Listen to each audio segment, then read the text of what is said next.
Hello everyone, welcome back to our YouTube channel. আজি বছৰৰ শেষৰ দিন, আজি 31 ডিসেম্বৰ আৰু আপোনালোক সকলোলৈকে মই নতুন বছৰৰ শুভেচ্ছা জনাইছো আৰু আমি আজি ৰয়িঙলৈ অৰুণাচল প্ৰদেশৰ ৰয়িঙলৈ ফুৰিবলৈ যাবলৈ ওলাইছো আৰু আপোনালোকক আমাৰ যাত্ৰাৰ কিছু অভিজ্ঞতা আৰু ৰয়িঙখনৰ পৰিৱেশ দেখুৱাবলৈ যত্ন কৰিম। আমাৰ ভিডিঅটো আপোনালোকে শেষলৈকে চাই থাকিব। আমি এতিয়া আহি পেলাই হেৰি পাইছোহি আৰু তিনিচুকীয়া পাইছোহি আৰু 3 ঘণ্টা সময় লাগে দুলীয়াজনৰ পৰা ৰয়িঙলৈ। তাৰপিছত গৈ পামগৈ আৰু ৰয়িং আপোনালোকক মই দেখুৱাই দিম।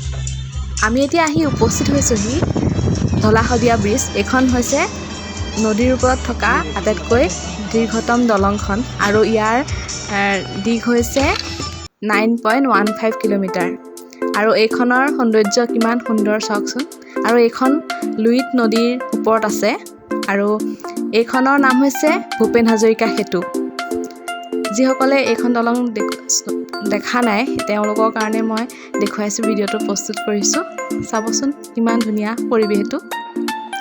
আৰু আমি এতিয়া আহি উপস্থিত হ'লোহি ৰয়িঙৰ গেটত, মানে অৰুণাচল প্ৰদেশৰ গেটত আমি উপস্থিত হৈছোঁহি। এতিয়া আমি ইয়াতে ৰৈ পেলাই আমি ইয়াৰ পৰা পাছ ল'ব লাগিব। পাছ লৈ পেলাই আমি তেতিয়াহে আমি অৰুণাচল প্ৰদেশত প্ৰৱেশ কৰিব পাৰিম। এইবোৰ কাষতে দোকান আছে। কিছু মই পৰিৱেশটো দেখুৱাইছোঁ। এনেকৈ আপোনালোক কোনোবা আহিলে ৰয়িঙলৈ ইয়াতে ৰ'ব লাগিব আৰু গেটত পাছ ল'ব লাগিব। এয়া চাওক, আমি পাছ পাই গ'লোঁ। আমাৰ নামত সৈতে আমাক পাছ দিয়া হ'ল, মানে অৰুণাচলৰ প্ৰৱেশ পত্ৰ আমাক দিয়া হ'ল হাতত। এতিয়া আমি যাম আৰু ইয়াত লিখা আছে তেনেকৈ। এতিয়া আমি প্ৰথমে আহি পেলাই এটা লেক পালোহি। লেকটোৰ নাম হৈছে চেলি লেক। এইটো ৰয়িঙৰ টাউনৰ পৰা 3 কিলোমিটাৰ আঁতৰত আছে। আপোনালোকে যদি আহিব বিচাৰে তেতিয়াহ'লে 3 কিলোমিটাৰ আগলৈ আহিব লাগিব ৰয়িঙৰ। আৰু এই লেকটো বহুত মাছ আছে, মানে আমি দূৰৰ পৰা মাছবোৰ দেখিছিলোঁ। আপোনালোকক মই দেখুৱাবলৈ যত্ন কৰিছোঁ। ইমান নেদেখিব চাগে কেমেৰাত, কিন্তু বহুত ডাঙৰ ডাঙৰ মাছ আছে। কমেও 5 কিলোমান হৈ যাব কিছুমান মাছ, ইমানেই ডাঙৰ।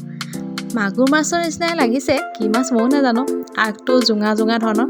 কোনোবাই যদি মাছটোৰ নাম জানে মোক জনাবচোন। আগটো জোঙা জোঙা কি মাছ হয়, মই বাৰু নাজানিছিলোঁ নামটো। মই তোৰা মাছ বুলি ভাবিছিলোঁ, কি মাছ নাজানো। আৰু মাছ খাই ভাল পাওঁ যে, সেইটো কাৰণে মাছৰ প্ৰতি আৰু বেলেগ ইণ্টাৰেষ্ট আছে। আৰু ইমান ধুনীয়া লাগিছে, সূৰ্যৰ পোহৰ আহি ইয়াত পৰিছেহি। লেকটোৰ চাৰিওফালে যিহেতু পাহাৰীয়া ঠাই, পাহাৰৰ কাষে কাষে মাজতে লেকটো আছে। চাৰিওফালে পাহাৰৰ মাজত লেক। আৰু ইয়াত এটা ইমানেই পানী ধুনীয়া শব্দ শুনিবলৈ পায়, মানে পানীবোৰ ওপৰৰ পৰা আহি থাকে, যেনেকুৱা শব্দ কৰে বহুত ভাল লাগে, মানে পানীৰ শব্দ। আৰু চাৰিওফালে এনেকৈ বন্ধাই থৈছে আৰু গোটেই 4 ৰাউণ্ডটো আমি খোজকাঢ়ি পাৰ হৈ এফালে সোমাই এফালে ওলাবগৈ পাৰি। আৰু ওপৰত সেইটো দেখিছে পাহাৰৰ গোটেই গছে আৱৰি আছে লেকটো। বহুত ঠাণ্ডা পৰিৱেশ, বহুত বতাহ মাৰি আছিল, খুব ভাল লাগিল সঁচাকৈ। এটা চাংঘৰো আছে, মানুহ আহি জিৰণি ল'ব পাৰে। ভাল লাগিছেনে আপোনালোকৰ পৰিৱেশটো? আমি এতিয়া লেকটোৰ পৰা ওলাই আহিলোঁ। ৰাস্তা চাওক না, কিমান ধুনীয়া ৰাস্তা। পাহাৰৰ ওপৰেদি গোল গোল গোল গোল ওপৰলৈ আমি গৈ আছিলোঁ। ইমান ভাল লাগিছিল। ৱাও, এইফালে পাহাৰ, এইফালে ৰাস্তাটো চাওক না আপোনালোকে। এতিয়া আমি ওপৰৰ পৰা তললৈ নামি আহি আছোঁ। মানে আপোনালোকক মই ৰাস্তাটোৰ কিছু সৌন্দৰ্য দেখুৱাইছোঁ। বহুত ভাল লাগিছিল মোৰ সঁচাই। এই জাৰ্ণিটো মই পাহৰিব কেতিয়াও নোৱাৰোঁ। আপোনালোকক সেইকাৰণে শ্বেয়াৰ কৰিছোঁ। আপোনালোকৰ কেনেকুৱা লাগিছে মোক কমেণ্টত জনাব দেই আপোনালোকে। পাহাৰ কাটি কাটি বনোৱা ৰাস্তাৰ ওপৰেদি আমি আহি আছোঁ। সূৰ্যটো আমাক পূৰা বেৰি ধৰিছে, মানে খুব ৰ'দ আছিলে, কিন্তু ওপৰত আছিলোঁ কাৰণে বহুত ঠাণ্ডাও লাগিছিলে, আমাৰ গৰম উঠা নাছিল। কিন্তু ৰাস্তা বহুত ধুনীয়া হয়। পাহাৰৰ ওপৰত এটা ঘৰো আছে, দেখিছেনে? আৰু পাহাৰটো চাওক না দূৰৰ, কি সুন্দৰ। আপোনালোকে যদি মোৰ ভিডিঅ'টো চাই ভাল পাইছে তেতিয়াহ'লে শ্বেয়াৰ কৰিবচোন আপোনালোকৰ বন্ধুবৰ্গক। মোৰ তেতিয়া ভাল লাগিব আপোনালোকৰ সঁহাৰি পালে।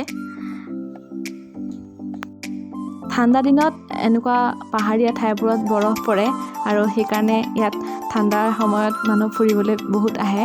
ইয়াৰ পৰা ওপৰলৈ আৰু গৈ থাকিলে আৰু ঠাণ্ডা পাব আৰু ধুনীয়া ধুনীয়া পৰিৱেশ দেখিবলৈ পাব। আৰু ওপৰৰ পৰা সৌন্দৰ্যবোৰ উপভোগ কৰিবলৈ খুব ভাল লাগে। সেয়া আপোনালোকক মই ভিডিঅ'টোৰ জৰিয়তে দেখুৱাবলৈ যত্ন কৰিছোঁ। আৰু আমি পাহাৰৰ ওপৰৰ পৰা যেতিয়া নামি আহিছিলোঁ তেতিয়া আমাৰ গাড়ী গিয়াৰ লগাবই লগীয়া হোৱা নাছিলে, ইজিলি আহি আছিলে তললৈ গাড়ীখন নামি নামি। ইমানেই ধুনীয়া পৰিৱেশ, ৰাস্তা চাওক না, বহুত ভাল লাগিলে সঁচাকৈ। আমাৰ নৰ্থ ইষ্টখন সঁচাকৈ বহুত ধুনীয়া নহয়নে ঠাইবোৰ। আগতে অসমখন অৰুণাচলৰ অন্তৰ্গতই আছিলে, মানে আমি 7 ভনী আছিলোঁ, 7 ভনীৰ ৰাজ্য আছিলোঁ। এতিয়াহে পৃথক পৃথক হ'ল ৰাজ্যবোৰ, তথাপিতো আমাৰ ইখন ৰাজ্যৰ লগত সিখন ৰাজ্যৰ আত্মীয়তা আছে। এতিয়া আমি এখন পাইছোঁহি দেওপানী ব্ৰিজ, দেখিছে এইটো। আৰু এইটো হৈছে এটা পিকনিক স্পট হয়। ইমান পৰিৱেশটো ভাল। আৰু দেখিছে তলত পানী নাই, শিলৰ নদী হৈ আছে, তাত পানী নাইকিয়া নদী, তাৰ ওপৰতে দলং আছে। তাৰপিছতে আৰু সাধাৰণতে অসমৰ পৰা মানুহ আহি ইয়াতেও পিকনিক খায়, সকলোৱে আহি ইয়াতে ফটো তোলে, পিকনিক খায়, ভাল লাগে পৰিৱেশটো। আৰু প্ৰায় এই দলংখন 300 মিটাৰমান হ'ব। আৰু এই দলংখনে 2টা পাহাৰ সংযোগ কৰিছে, দেখিছে আপোনালোকে। এই আগৰ পাহাৰৰ লগত পিছৰ পাহাৰটোক সংযোগ কৰাৰ কাৰণে দলংখন বনাবলগীয়া হৈছে।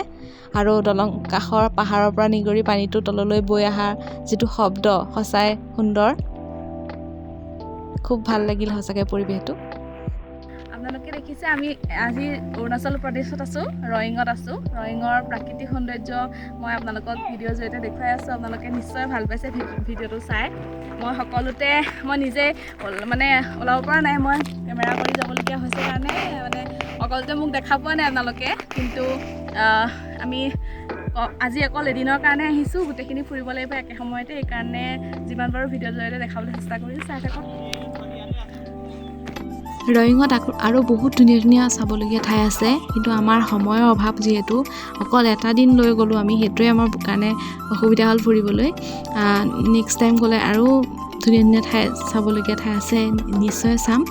আৰু আমাৰ ৰয়িঙত যিহেতু পেহী এগৰাকী থাকে, আমি পেহী ঘৰত এতিয়া গৈ আছোঁ। পেহী ঘৰত গৈ দুপৰীয়া আমি খানাটো পেহী ঘৰতে খাম, খাই পেলাই আমি ঘৰলৈ যাবগৈ লাগিব। আপোনালোকক মই যিমান পাৰিছোঁ চেষ্টা কৰিলোঁ আজি ভিডিঅ'টোৰ জৰিয়তে দেখুৱাবলৈ। পাহাৰবিলাক চাওক না, ৰাস্তাৰ কাষৰ কিমান ধুনীয়া হয় পৰিৱেশটো। আপোনালোকক মই নেদেখুৱাকৈ থাকিব নোৱাৰিলোঁ, মানে ইমানেই ভাল লাগিছে পৰিৱেশটো। আৰু এতিয়া আমি আহি এখন ৰিজৰ্ট পালোঁহি, জিয়া ৰিজৰ্ট। এইখন ৰিজৰ্টত আমি আহি সোমালোঁহি। ইয়াত আমি একাপ চাহ খাম, তাৰপিছত যামগৈ আৰু। চাওকচোন ৰিজৰ্টখনৰ পৰিৱেশটো। ইয়াত আহি থাকিবলৈ সুবিধা আছে, ফেমিলি লৈ আহিব পাৰে, ধুনীয়াকৈ সুবিধা আছে, ল'ৰা ছোৱালী খেলা সুবিধা আছে।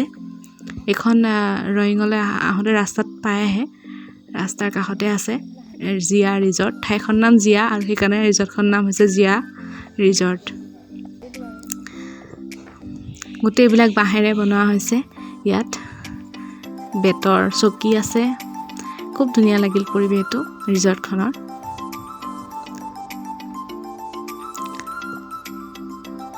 চব খেৰ, বাঁহ, বেতৰ সকলো সামগ্ৰী প্ৰস্তুত কৰিছে। আৰু পাহাৰৰ কাষে কাষে ইয়াত চাগে ৰাতি থাকিবলৈ খুব ভাল লাগিব। এতিয়া আমি ঘৰলৈ বুলি ৰাওনা হ'লোঁ। আজি এটা দিন সুন্দৰকৈ পাৰ হ'ল। নতুন বছৰ, কাইলৈৰ পৰা নতুন বছৰ আৰম্ভ হ'ব। আৰু সকলোকে পুনৰবাৰ হেপ্পী নিউ ইয়েৰ। সকলোৱে 2021 বৰ্ষটো সুন্দৰ হওক তাকেই কামনা কৰিছোঁ। আৰু মোৰ ভিডিঅ'টো চোৱাৰ বাবে সকলোকে ধন্যবাদ জনাইছোঁ। আশা কৰিছোঁ আপোনালোকে চাই নিশ্চয় ভাল পালে। প্লিজ লাইক কৰিব, শ্বেয়াৰ কৰিব আৰু ছাবস্ক্ৰাইব কৰিব।